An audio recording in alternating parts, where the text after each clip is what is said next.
This presentation was actually designed to facilitate and to actually answer so many questions that get posed to us as the BBT. How does the BBT work? How do we order books? How did Srila Prabhupada set up the BBT?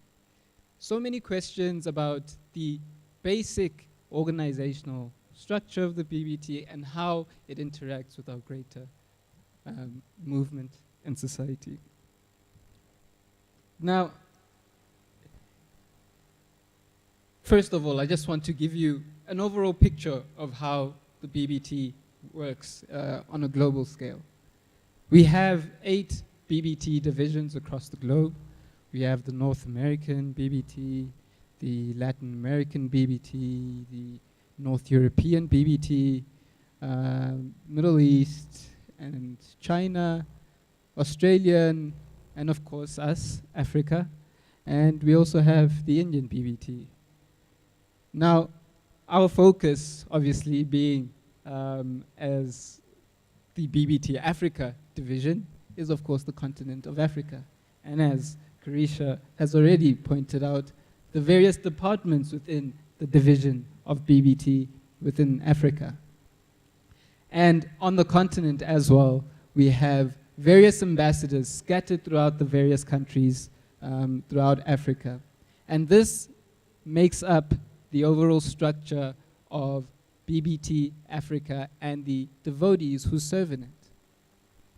So as Govardhan Prabhu has already alluded to earlier on, is that we are part of a greater social body. And Srila Prabhupada famously is quoted as saying that ISKCON is my body,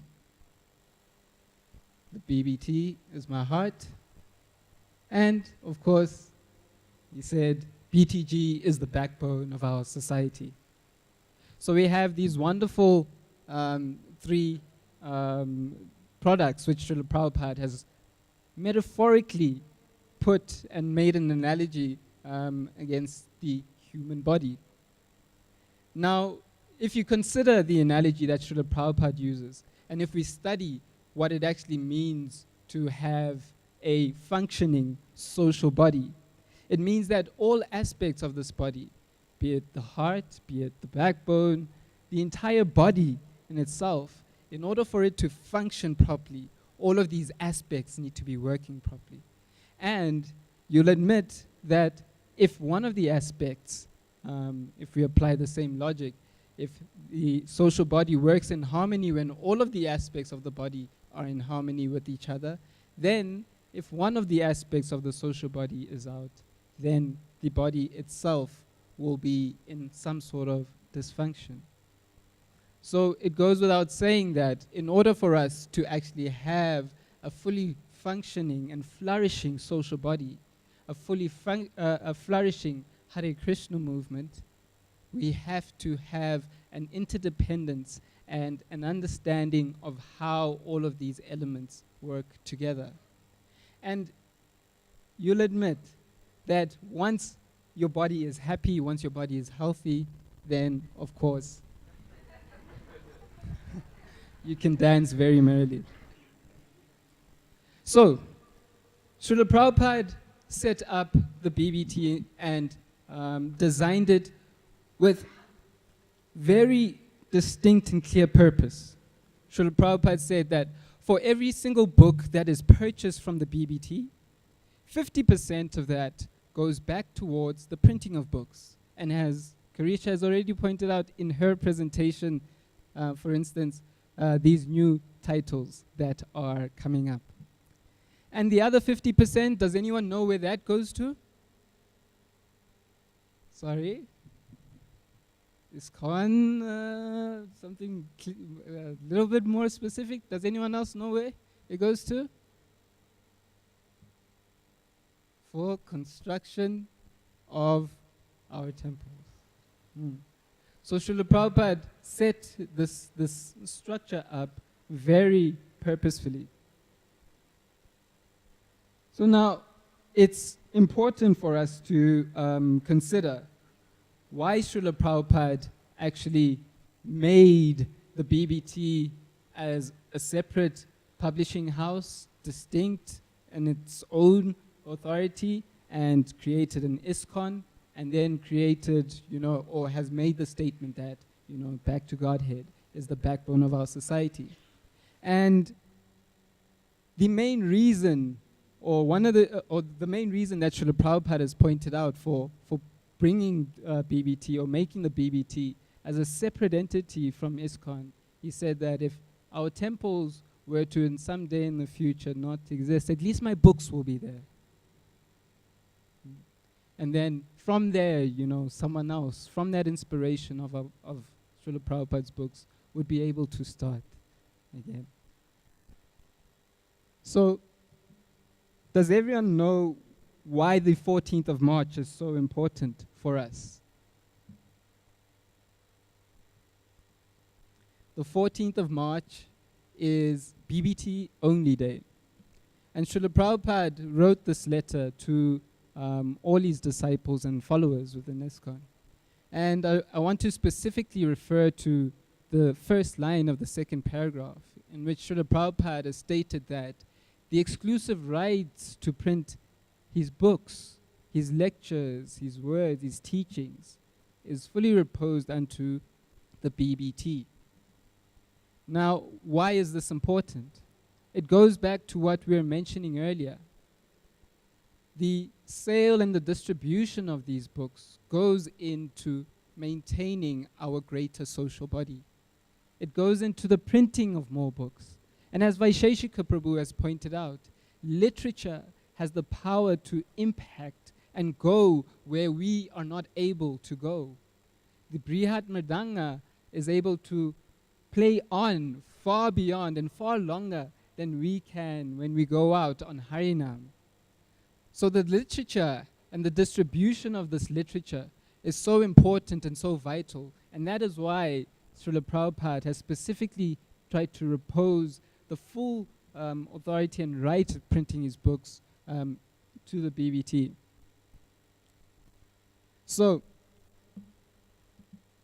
on the 14th of March, BBT Only Day, we have to be able to know what the day in itself is about, as we've already explained.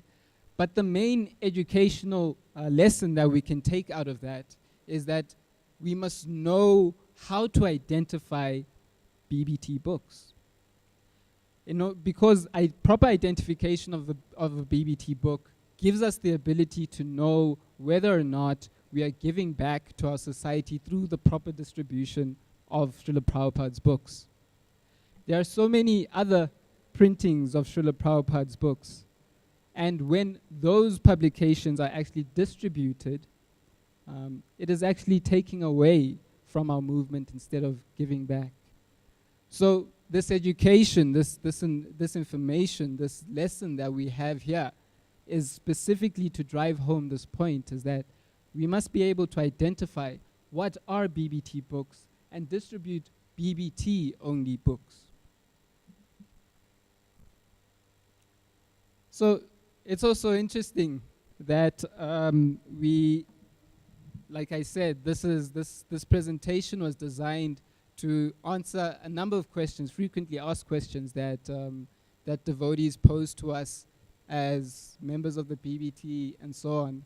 And these were a few of the questions that were handed to us, and we had an opportunity to put up. And the first question, the difference in book prices from temple to temple. As explained earlier, that the BBT has a specific price on every single book. And from the model that Srila Prabhupada has presented is that every single book is marked up 2 times from the BBT price. The second question, the protocol for printing African language books. So as already stated by Govardhan Prabhu, the printing of African language books is carrying on. We just printed a set of books, as Govardhan Prabhu has mentioned, in the DRC. But the basic protocol for the printing of African language titles is that they must be properly produced, go through the entire production process, and then there has to be a desire, a need, a market for them. Because often what we find as well is that a lot of people do prefer to actually read Srila Prabhupada's books in English as well. How to order books? The easiest way to order books is, of course, to get in touch with your local temple authorities. As is indicated, the BBT serves ISKCON. ISKCON is BBT's customer. So ISKCON distributes or sells books to ISKCON, and then from there, ISKCON, through its congregation, distributes these books to the general public. So the easiest way to figure out how to order books is to contact and to reach your nearest temple authority. And if you do not know who is your nearest temple authority, you're more than welcome to get in touch with us in the BBT, and we can refer you to them. Okay. And what languages are available? Currently, there are more than 12 languages, African languages that is, that are available in pamphlet, in a mixture of pamphlet and book form. They range from the East African language of Kiswahili and Amharic, and we also have many indigenous South African language like isiZulu, Sesotho, Setswana. So those are just some of the ranges of the African languages that you can find in the BBT Africa book range. You're more than welcome to actually go onto the BBT Africa website and have a full view of the pamphlets in every single language that are available. This includes the books that are available in each and every single language. And from here, I hope that this presentation has given you somewhat of a little bit of a better understanding of how the BBT works, how Srila Prabhupada actually designed the BBT, the methodical thinking behind setting up things in such a way that the longevity of Srila Prabhupada's books and the Harinam Sankirtan movement continues going forward. So thank you very much.